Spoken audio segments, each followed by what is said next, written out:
প্রতিবার ঈদ আসার সাথে সাথে আমরা অনেকেই কিন্তু নতুন স্মার্টফোন কেনার প্রিপারেশন নিয়ে ফেলি এবং আমি জানি এই ঈদও আপনারা অনেকেই ভাবছেন একটা নতুন ডিভাইস কিনবেন, বাট আপনারা এখন পর্যন্ত শিওর হতে পারছেন না আপনার বাজেটের মধ্যে কোন ডিভাইসটা নেওয়া বেটার হবে। তো আজকের এই ভিডিওটাতে আমি আপনাদের সাথে 10,000 টাকা থেকে শুরু করে 50,000 টাকা বাজেটের মধ্যে কয়েকটা অফিসিয়াল এবং আনঅফিসিয়াল ডিভাইস শেয়ার করব। অবশ্যই ব্র্যান্ড নিউ ডিভাইস শেয়ার করব যেগুলো আপনার বাজেটের মধ্যে আপনাদের জন্য বেস্ট হতে পারে। তো আশা করবো এই ভিডিওটা দেখলে আপনারা স্মার্টফোন কেনা নিয়ে যে কনফিউশনে আছেন সেটা দূর হয়ে যাবে। সো প্রথমে যে বাজেটটা নিয়ে কথা বলবো এটা হচ্ছে 10 থেকে 15,000 টাকা, অর্থাৎ একদম এন্ট্রি লেভেল একটা বাজেট। এই বাজেটে অনেকগুলো ফোন আপনি মার্কেটে পেয়ে যাবেন, তবে একটা ফোন আমার কাছে খুব ভালো লাগছে, সেটা হচ্ছে প্রোটনের জেন 60। এই ফোনটা জাস্ট নতুন মার্কেটে রিলিজ হয়েছে, অর্থাৎ গত মাসে রিলিজ হয়েছে এবং এই বাজেটের মধ্যে এই ফোনটা বেশ ভালো স্পেসিফিকেশন অফার করতেছে। এই ফোনটাতে আপনি মিডিয়াটেকের হেলিও G81 চিপসেট পেয়ে যাবেন, 8GB এবং 128GB স্টোরেজের সুবিধা পাচ্ছেন, পাশাপাশি 50 মেগাপিক্সেলের কিন্তু ব্যাক ক্যামেরা বা রিয়ার ক্যামেরা পাবেন এবং 12 মেগাপিক্সেলের সামনের দিকে ফ্রন্ট ক্যামেরা পেয়ে যাবেন। পাশাপাশি এই ফোনটায় 6000 mAh ব্যাটারি আছে এবং 20 ওয়াটের ফাস্ট চার্জিংয়ের সুবিধা পাবেন।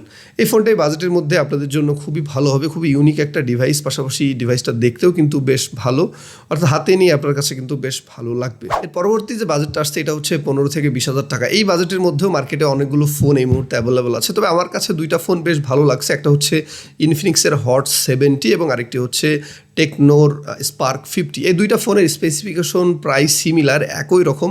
দুইটা ফোনই আপনি 18 থেকে 19,000 টাকার আশেপাশে পেয়ে যাবেন এবং এই দুইটা ফোনেই আপনি অ্যাভারেজ কোয়ালিটির ক্যামেরা থেকে শুরু করে প্রসেসর থেকে শুরু করে চার্জিং ব্যাকআপ থেকে শুরু করে সব কিছু মোটামুটি অ্যাভারেজ পাবেন। তো এই দুইটা স্মার্টফোনের মধ্যে থেকে কিন্তু আপনারা চাইলে এই বাজেটের মধ্যে যে কোনো একটা স্মার্টফোন নিয়ে নিতে পারেন। এবার যে বাজেটটা নিয়ে আমি আপনাদের সাথে কথা বলবো এটা হচ্ছে 20 থেকে 25,000 টাকা। এই বাজেটের মধ্যে আপনিও বেশ কয়েকটা ডিভাইস পেয়ে যাবেন, তবে এর মধ্যে দুইটা ডিভাইস আমার কাছে খুবই ভালো লেগেছে। একটা হচ্ছে অফিসিয়াল এবং আরেকটা হচ্ছে আনঅফিসিয়াল। অফিসিয়াল ডিভাইসটা হচ্ছে টেকনোর স্পার্ক 55G। এই ডিভাইসটার ডিজাইনটা আমার কাছে খুবই ভালো লেগেছে, পাশাপাশি এই বাজেটে কিন্তু এই ফোনটা বেশ ভালো স্পেসিফিকেশন অফার করতেছে। এই ফোনটা আপনি ডাইমেনসিটি 6400 মতো একটা ভালো চিপসেট পেয়ে যাবেন, পাশাপাশি 6GB এবং 128GB স্টোরেজের সুবিধা পাচ্ছেন। 50 মেগাপিক্সেলের ক্যামেরা পাবেন পেছনের দিকে এবং সামনের দিকে 8 মেগাপিক্সেলের ক্যামেরা থাকছে।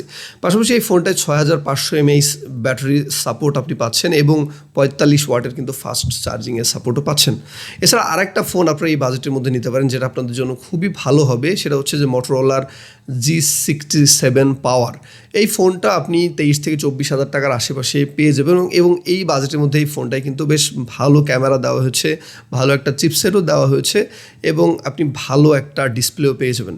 তো আপনারা যারা অফিসিয়াল নিতে চান তারা টেকনোর দিকে যেতে পারেন, আর যারা আনঅফিসিয়াল নিতে চান তারা কিন্তু মোটরোলা G67 পাওয়ার এই ফোনটা নিয়ে নিতে পারেন। এবারে বাজেটটা হচ্ছে 25 থেকে 30,000 টাকা। এই বাজেটের মধ্যে আপনি এই মুহূর্তে খুব বেশি ফোন পাবেন না, তবে একটা ফোন আপনারা নিলে জিতে যাবেন এই বাজেটের মধ্যে, সেটা হচ্ছে মোটরোলার G96।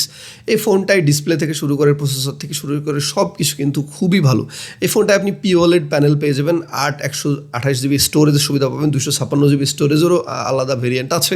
এছাড়া আপনি কিন্তু পেছনের দিকে 50 মেগাপিক্সেল এবং 8 মেগাপিক্সেলের একটা দুর্দান্ত ক্যামেরা সেট আপ পাবেন, সামনের দিকে কিন্তু 32 মেগাপিক্সেলের ক্যামেরা পেয়ে যাবেন এবং আপনারা 4K 30fps কিন্তু দুইটা ক্যামেরা দিয়ে ভিডিও রেকর্ড করতে পারবেন। যারা কন্টেন্ট ক্রিয়েশনের জন্য একটা ভালো ফোন খুঁজতেছেন তাদের জন্য কিন্তু এই ফোনটা খুবই ভালো একটা অপশন হবে। পাশাপাশি এই ফোনটাতে স্ন্যাপড্রাগন 7S সিরিজের আসলে চিপসেট ইউজ করা হয়েছে, যার ফলে আপনি কিন্তু বেশ ভালো একটা স্মুথ এক্সপিরিয়েন্সও পাবেন এবং এই ফোনটাতে 5500 mAh ব্যাটারি ইউজ করা হয়েছে এবং 30 ওয়াটের কিন্তু ফাস্ট চার্জিংয়ের সুবিধাও পাচ্ছেন।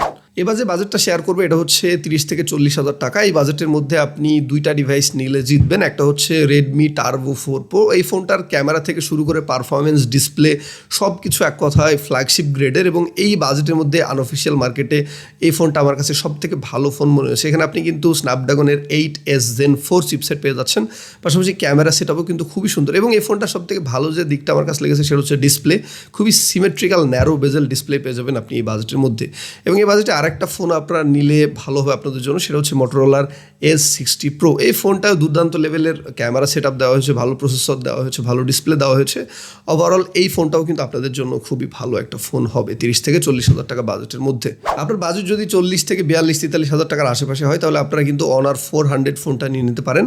এছাড়া iQORE কিন্তু Z10 টার্বো প্লাস এই ফোনটা কিন্তু নিয়ে নিতে পারেন। এটা কিন্তু খুবই ভালো একটা ফোন হবে, যারা বিশেষ করে গেমিং করার জন্য একটা ফোন নিতে যাচ্ছেন তাদের জন্য কিন্তু খুবই ভালো হবে। পাশাপাশি এই বাজেটে কিন্তু আপনারা OnePlus Nord 5 এর মতো একটা পাওয়ারফুল ডিভাইস পেয়ে যাবেন। এছাড়া আপনি যদি আরেকটু বাজেট বাড়াতে পারেন তাহলে Redmi Turbo 5 Max পাবেন এই বাজেটের মধ্যে। সেই সাথে আরেকটু বাজেট অর্থাৎ 50,000 টাকার আশেপাশে যদি আপনি বাড়িয়ে নিতে পারেন তাহলে আইকোর কিন্তু Neo 11 এর মতো একটা পাওয়ারফুল ডিভাইস পেয়ে যাবেন, সে সাথে একটা অলরাউন্ডার ডিভাইসও পেয়ে যাবেন। সো এই ছিল আজকের মতো। আশা করি এই ভিডিওটা দেখার পর আপনাদের যাদের আসলে নতুন স্মার্টফোন কেনার প্ল্যান আছে ঈদের আগে, তাদের আসলে কনফিউশনটা আশা করি দূর হয়ে যাবে এবং এর মধ্যে থেকে যে কোনো একটা ডিভাইস নিলে কিন্তু আপনাদের জন্য খুবই ভালো হবে। ভিডিওটি ভালো লাগলে অবশ্যই একটা লাইক দিয়ে যাবেন, কমেন্ট করবেন এবং অবশ্যই আমার চ্যানেলটি সাবস্ক্রাইব করতে ভুলবেন না। ধন্যবাদ সবাইকে, ভালো থাকবেন।